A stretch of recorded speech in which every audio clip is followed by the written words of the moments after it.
Hello and welcome to Govinda's Garden. My name is Lee, and in this video I want to share our journey with our raised bed garden.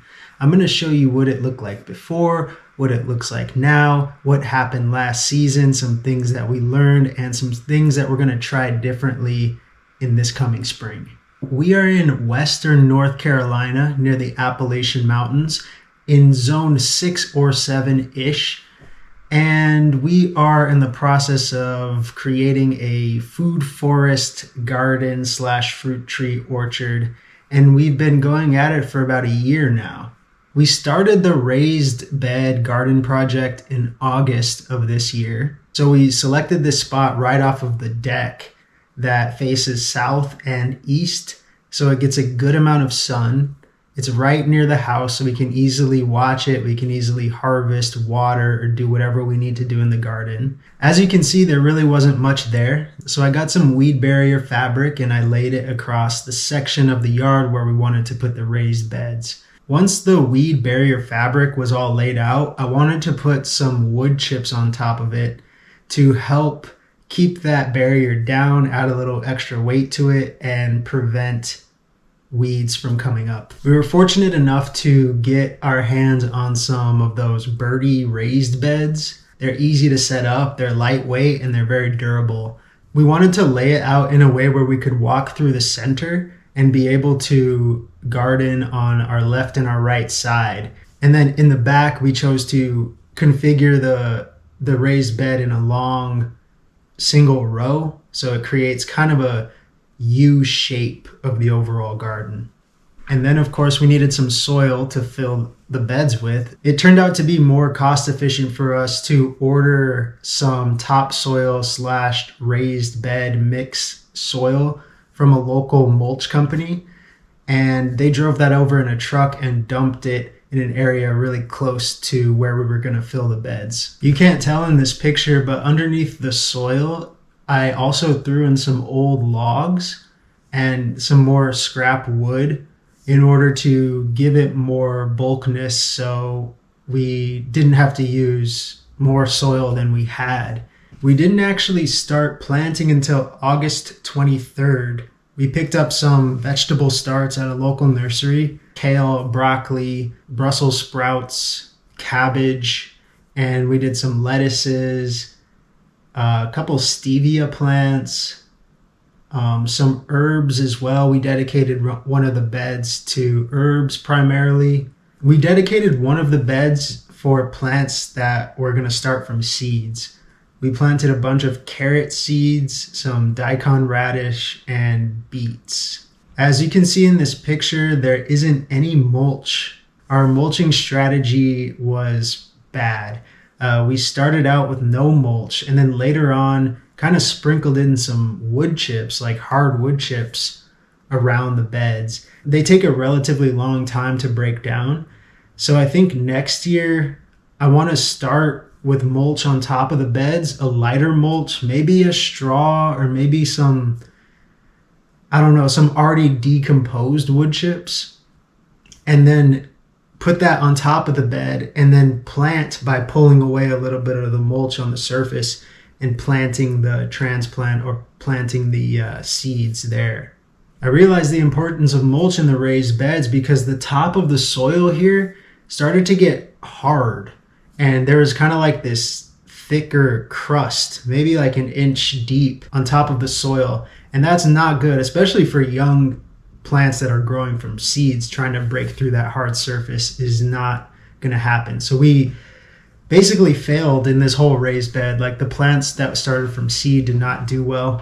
A couple weeks later, we added a really nice arch made out of cattle panel that spanned across 2 of the raised beds. I really like how this turned out. We used T-posts, stuck them on the inside of the raised bed, and then kind of laid out cattle panel over the top, creating this arched trellis. And the idea is that we're going to use this to grow viney vegetables such as peas, beans, tomatoes, and stuff, cucumbers and stuff like that. This was actually pretty easy to set up with 2 people. We just needed a ladder, and then we used zip ties to connect the cattle panel to the T-posts. I always love coming out in the yard right after it rains. Everything just looks so nice. Overall, I'm really happy with the design and how it came out. If you look at the before photo and the after, you can see we now have a nice garden where we can walk through the center. It's close to the house and plenty of space to grow a lot of veggies.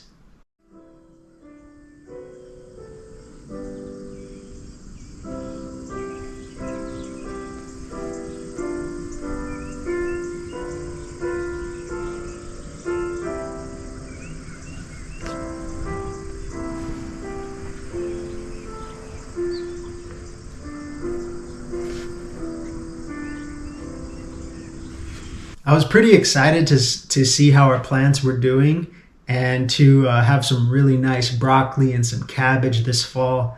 But unfortunately, we really didn't get much. And I think that's for a number of reasons. Probably the biggest reason were due to the caterpillars that were showing up on our plants, especially the brassicas. When we first planted these veggies, I noticed these white moths flying around the veggies, and I was like, oh, that's cool, some white moths, those are harmless.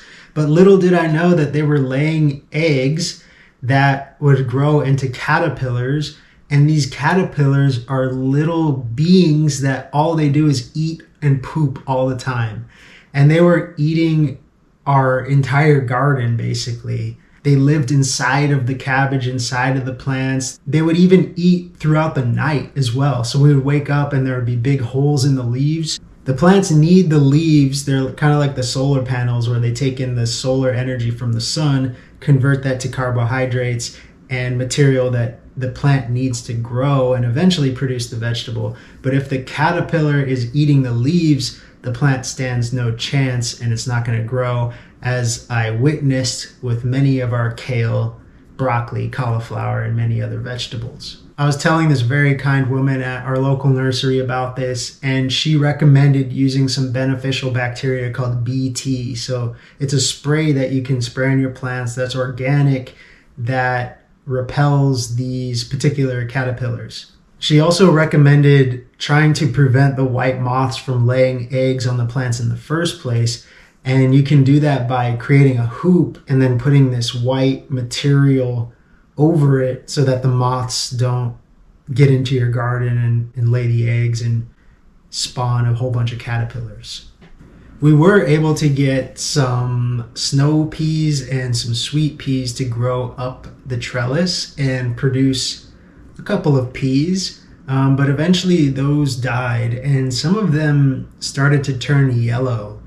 And my hypothesis on that is a lack of nutrition. These raised beds need to have better soil. They need to have soil with nutrients. We need to do fertilization. I didn't do any fertilization this season, and I don't know what I was thinking. I guess I wanted to be really natural and not use any fertilization, but these are new raised beds. This is their first season.